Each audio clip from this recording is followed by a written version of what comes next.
আপনারা তাকেই ভোট দিবেন যাদের হাতে আপনাদের জীবন নিরাপদ।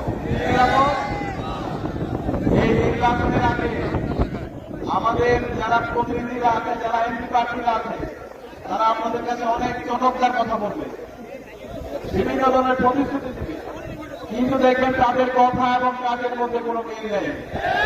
সুতরাং আপনাকে এমন নেতাকে বিশ্বাস করবেন যার কথা এবং কাজের মধ্যে মিল নেই, যে আপনাদেরকে ভুয়া প্রতিশ্রুতি দিবে, মিথ্যা প্রতিশ্রুতি দিবে, তাকে কি আপনারা বিশ্বাস করবেন?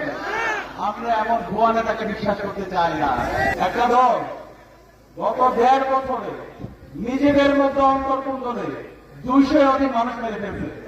দলটার নাম আমি বললাম না। যেই দলের হাতে নিজেদের নেতাকর্মীরা নিরাপদ না, সেই দলের হাতে একটা দেশ কিভাবে নিরাপদ হতে পারে?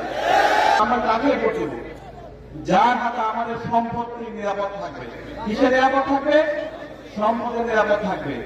আমরা দেখতে পাই ওই দল গত 1.5 বছর ধরে সারা দেশ ব্যাপী চাঁদাবাজি, টেন্ডারবাজি, মামলা বাণিজ্য, সন্ত্রাস, দর্শনের রাজত্ব কায়েম করছে। সুতরাং আমরা কি তাকে বিশ্বাস করবো? আমরা তাদেরকে বিশ্বাস করবো না।